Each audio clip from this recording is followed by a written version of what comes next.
Makeup গোছানো তো complete, এবার পালা জুয়েলারিগুলোর। এই 2 বস্তা জুয়েলারি আমি নিয়ে যাব। আমি খুব কনফিউজ যে আমি কোনটা ছেড়ে কোনটা পরবো। আর এই জুয়েলারিগুলো আমি এভাবে নিয়েও যেতে পারবো না, তাই আমি ঠিক করেছি এরকম একটা বক্সের মধ্যে সমস্ত জুয়েলারিগুলো আমি ভরে নিয়ে যাব।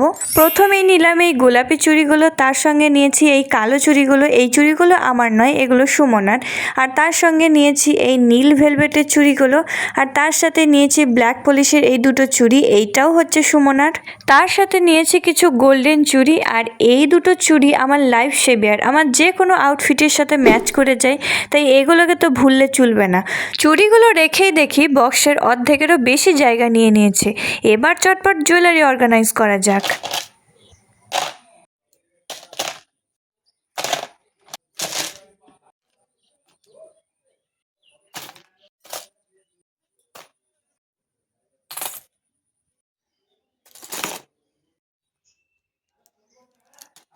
আজকের সবথেকে সুন্দর জুয়েলারি হলো এই কুন্দন সেটটা। এটা অঙ্কিতার। আমাদের বন্ধুদের মধ্যে এরকম খুবই হয়, যার যখন যেটা পছন্দ হয় তখন তার কাছ থেকে সেটা নিয়েই আমরা পরে ফেলি। তোমরাও কি এরকম করো? কমেন্ট করে অবশ্যই জানিও। তো আমার জুয়েলারি গোছানো কমপ্লিট। সামনে বিয়েবাড়ি প্রচুর ভিডিও আসবে। আচ্ছা তোমরা বলো তো, আমি একটা বড় ভিডিও বানাবো নাকি মিনি ব্লগ করে তোমাদের সাথে শেয়ার করব? তোমরা যেটা বলবে আমি সেটাই করব। তো আজকের ভিডিও এই পর্যন্তই। আজকের মতো টাটা।